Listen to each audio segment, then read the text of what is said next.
The density altitude was causing the propeller to not pull as hard as it normally would at lower altitude, and we also weren't getting the lift from the wings that you'd normally expect either. And we were fast running out of lake. I couldn't see how far away the end of the lake was because the sun was right in my eyes. But Daniel, the co-pilot, did know the area well, and during the takeoff run, I actually asked for him to help as to whether or not he thought we should reject the takeoff or continue going. The magical thing about flying seaplanes is that it is a whole new level of adventure compared to any other kind of aviation that you can imagine. And I was really worried that I was about to get much more adventure than I had bargained for on my first day flying a seaplane, because we did not have camping equipment with us, and it was looking as though we were going to be spending the night on this lake. The glassy water was sticking to our floats like glue. A hard yank of right aileron unstuck the left float and allowed us to get airborne. The lake elevation was 2,500 feet.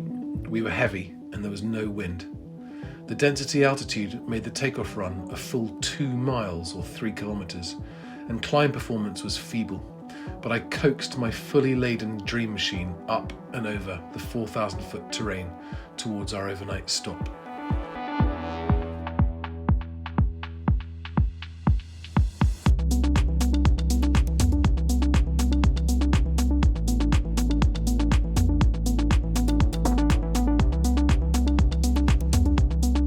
The delay leaving the lake meant we were losing daylight. Landing seaplanes after dark is very dangerous and to be avoided. We were just in time.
Morning.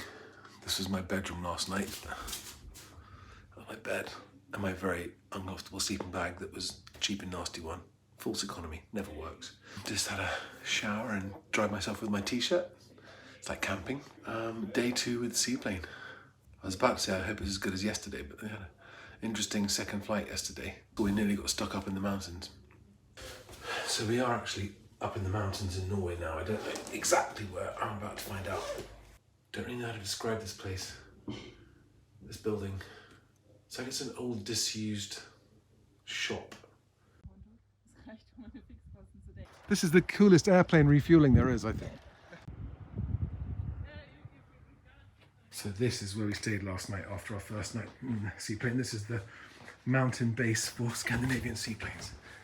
Used to be a shop, as you can see. It's now the Scandinavian seaplanes base. So we had dinner in here last night. It was really cool. Spent lots of time talking about all the good places you can go in Norway in a seaplane. There's basically no fuel anywhere. And this is where I slept last night in the office. Proper adventure. Quick glass of water. And we're off.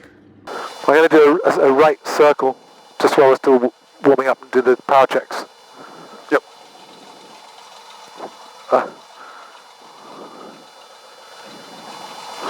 Maybe not, that'll spoil their shot.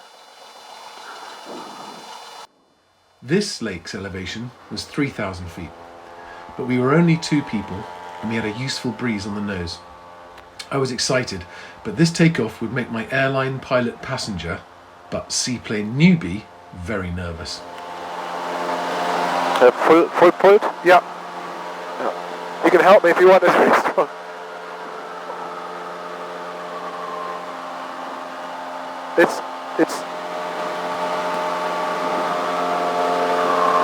I think leaning will help a little bit.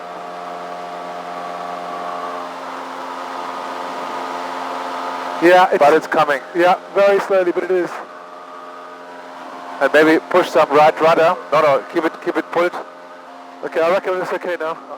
Okay, so I try to push it more down, more down, more down, more down, more down, more, yeah, more, perfect. Flaps 2, and keeps the attitude. A little bit higher, a little bit more. There we go.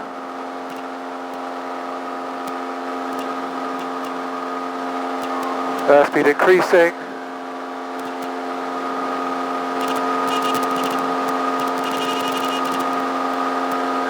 Keep it more up, like this. And maybe slowly aileron to the right. And keep it like this, more rudder to the left. Okay, you have to go to the left, more to the left. Oops. Fuck, it's too close to the... Yeah. Seaplane flying scenarios can be extra uncomfortable. He had just passed his seaplane rating 2 days earlier. That was the flaps that helped. Yeah. Woo!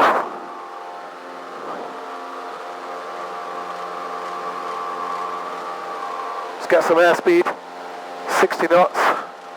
Flaps away. You want to make a flyby? For the boat, for the pictures for them? Yeah.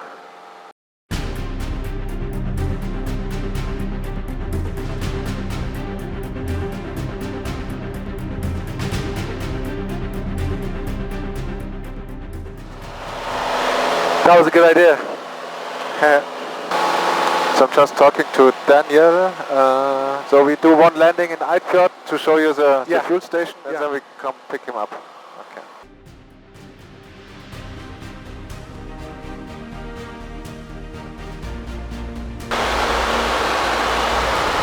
It's amazing that we're up at this high. What are we? Nearly 6,000 feet, and there's a glacier above us.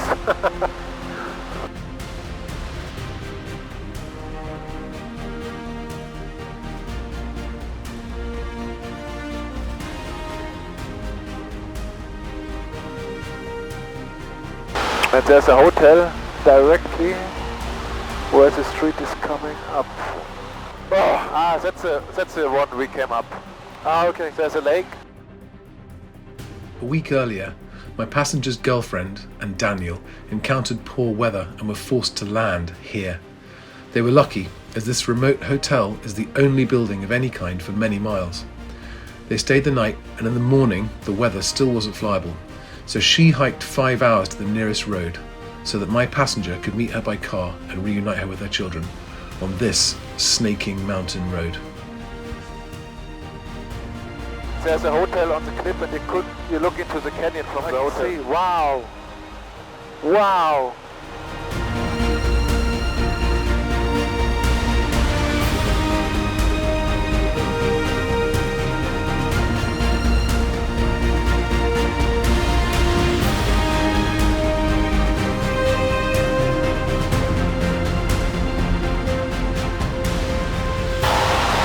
So you see the fuel station, that's where the 5 houses are with a silver. Well, I'd like to land and just go dock there even if we don't take fuel, yeah?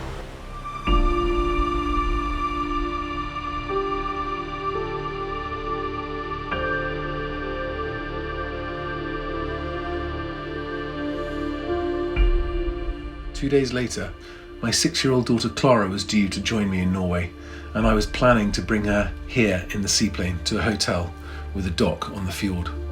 I was keen to get familiarised before taking her up for the first time.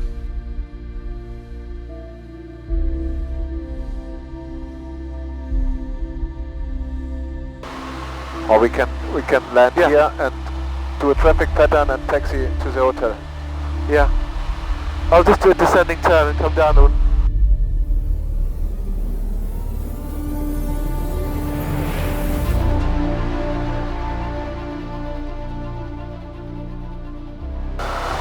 Touch and go.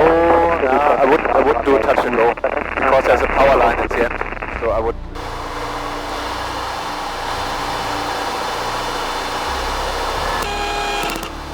Good. The problem is you see after the curve you see the hill, and that's where the power line is, and you don't see it. Right. Yeah, we have enough distance if you taxi maybe another 3 minutes. We're almost sea level, aren't we? So we're going to have an easy takeoff. Yeah. Taking off at sea level made a huge difference and was far easier.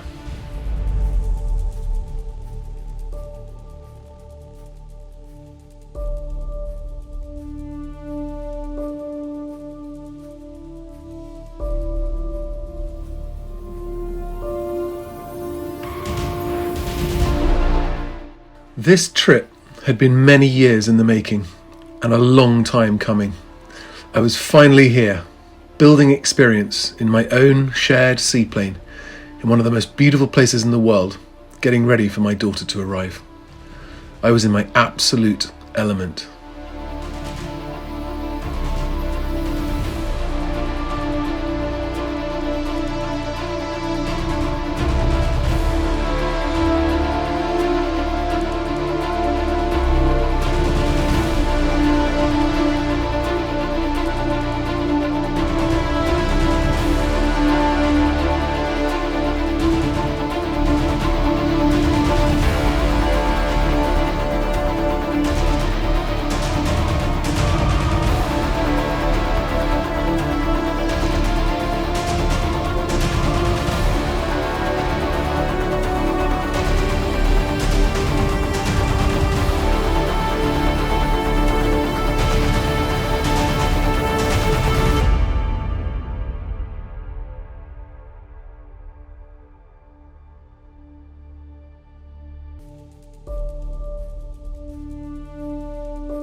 Now it was time to get more fuel from a petrol station by a boat dock in Arna. It was my 4th water landing in an unknown location in less than 24 hours, and I was starting to get into my stride. I was loving it.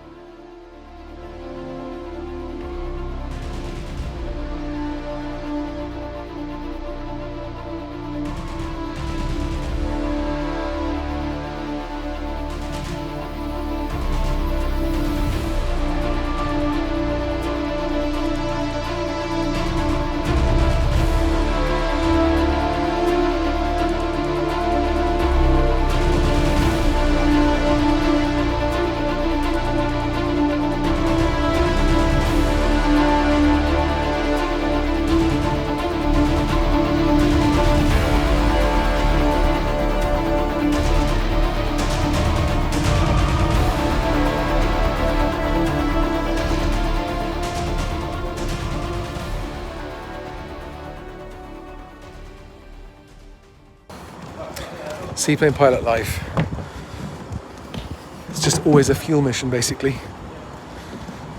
So we've docked just over there, and there's a petrol station just here.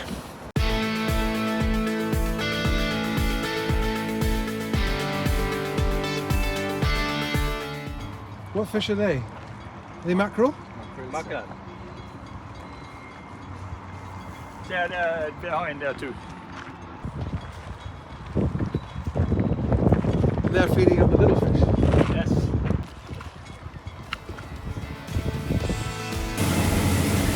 Sugar addict heaven.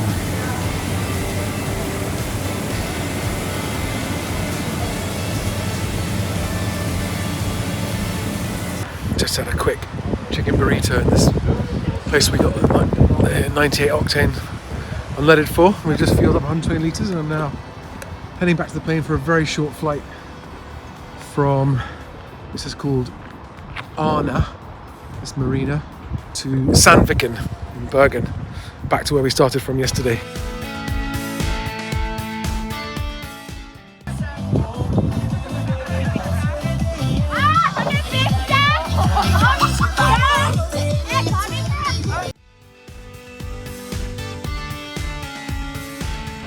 They need 200 litres of fuel on board, so plus us, it's going to be a heavy takeoff, but we've got to be off the water by that boat in the far distance. I needed full fuel, as after this short flight, I had another 1 hour flight to do with Daniel. with no fuel at the destination, so would need enough for the return journey.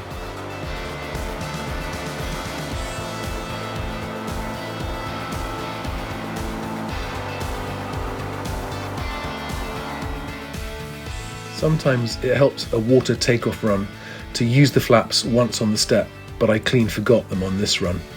Luckily, What about the flaps?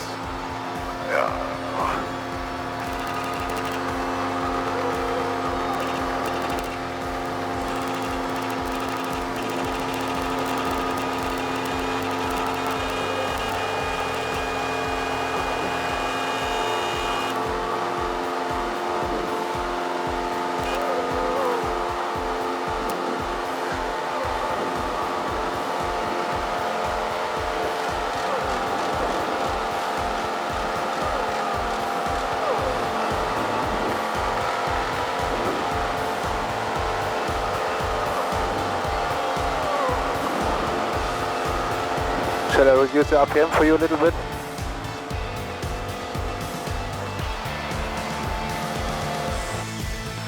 Starting in traffic, seaplane Lima November, India, Kilo Oscar, approaching from the north-east, from the north to land traffic to the Kilo Oscar. Oh, my radio calls are terrible. Terrible. Because I always fly the same airplane, so my call sign is just hard-coded. Where's the actual base? There? That's where the base is, yeah. So you're flying, you're quite early, you're flying right over the city, more, a little bit more to the left now, maybe. No, I want to turn left base now. this was my first landing back at the base in Bergen. He was suggesting I extend the downwind leg based on the traffic pattern he'd been briefed on. I should have been at 800 feet, but I was at only 500 feet. And watching this back, I'm glad I chose to reject his suggestion, as it would have meant us flying far too low over the city.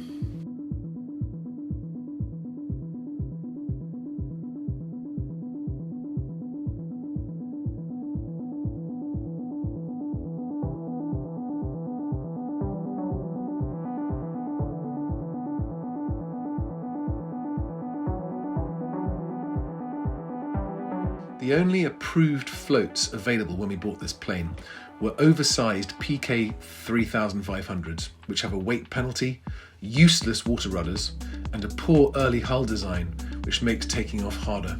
But they're fantastic for rough water landings like this. Oh, you won't get it. You have to turn.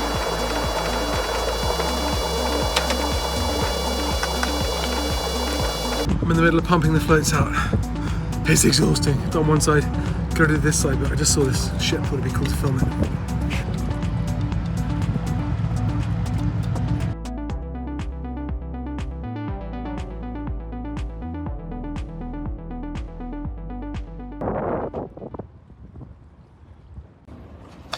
I know I look ridiculous, but seaplane life, my eyes aren't what they used to be. I'm in the plane. I just had to pump out all the floats again for the second time today. Fueled it for the third time today. I'm now just waiting for my passenger, my co-owner in the plane, Daniel, and we are flying from Bergen to Stavanger this afternoon. It's roughly a 1 hour flight. Gonna have a good tailwind there, strong wind from the north, flight to the south, where I understand we are gonna be parking the plane on a beach outside a hotel where I'm staying tonight. That sounds pretty cool, can't wait. We had to return to the dock to retrieve something, and Daniel, a very experienced commercial seaplane pilot with many hours, fell victim to the useless water rudders on these floats and didn't make the turn for the dock, meaning he ended up paddling. This has yet to happen to me, but it's only a matter of time.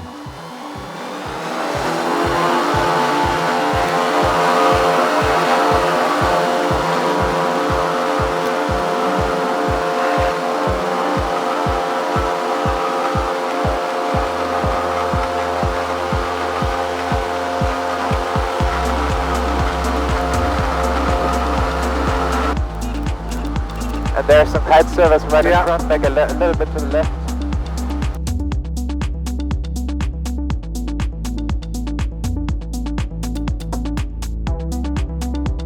Right over the city. Yeah. Final clear flight. You can tell them airborne Sandviken, aviator flights to Stavanger.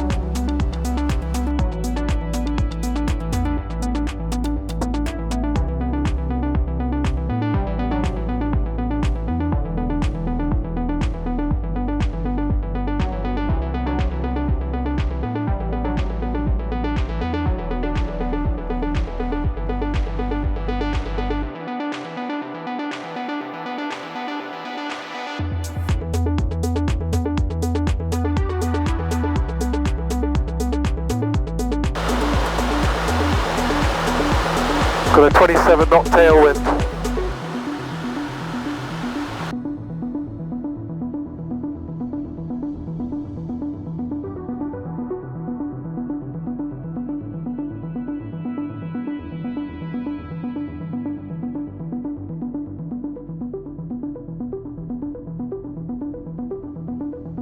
Is it illegal to fly underneath power lines? If you're flying at 100 feet of the water, but the power line's at 800 feet? In a seaplane? I don't know if it's illegal, but I got some complaints sometime when I did that one time, and I think it's not allowed. But I don't know if it's the EASA regulations or whatever, but then you have to be on the water and taxiing below. Yeah.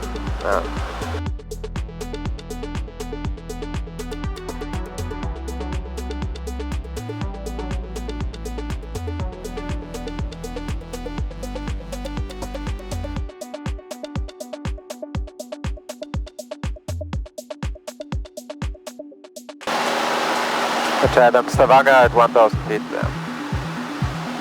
Lima Kilo Oscar, Stavanger 1,000 feet. Lima Kilo Oscar.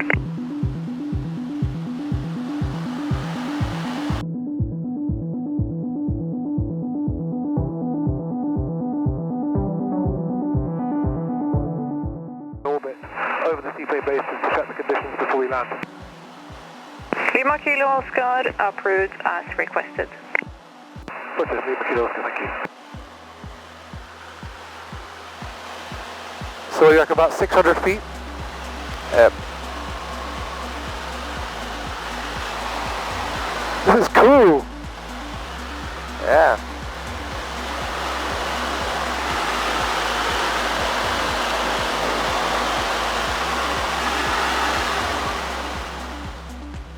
This was to be the fifth and final unfamiliar water landing for the day. We'd just been cleared for a low flight down the runway at Stavanger Solar Airport to survey the water landing area at the end of it, then do a circling low pass over the airport, which felt awesome and very much like it shouldn't have been allowed. Okay, I'll slow it down now. Yeah. But just keep 500 feet for the time, because Yeah, we need to make one left turn. You will have a lookout on the left turn for the seaplane base, assess the waves, and then we just go one more circle to that.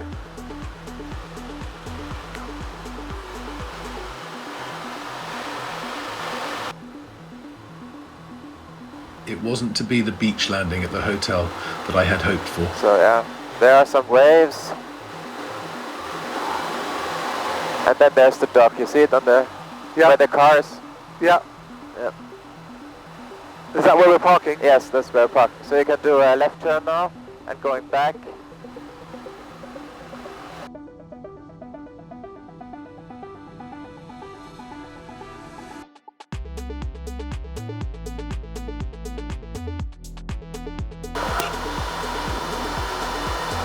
Perfect. So really good floats on the waves. Yeah.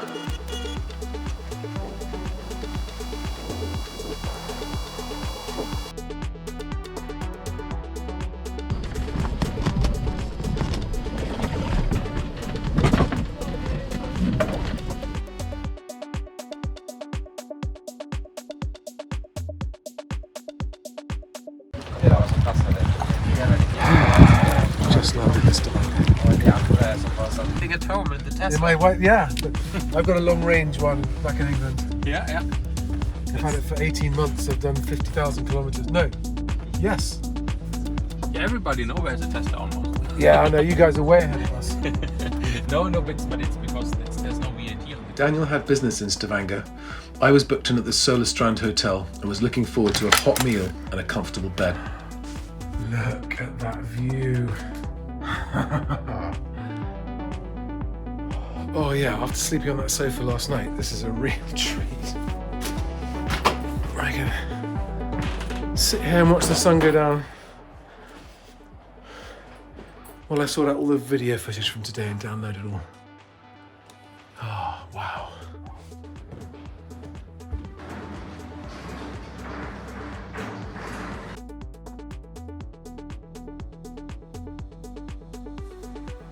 I love this, the artwork here. Oh. Just gonna walk up here for the view and back to the table.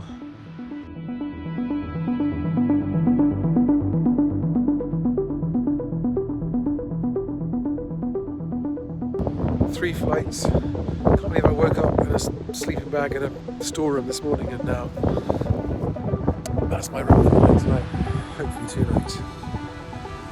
Cheers, guys. In the next episode, Anne-Marie sends our daughter Clara alone on a Norwegian Airlines flight to meet me in Bergen. Our first trip together in the seaplane would become one of the happiest days of my life so far.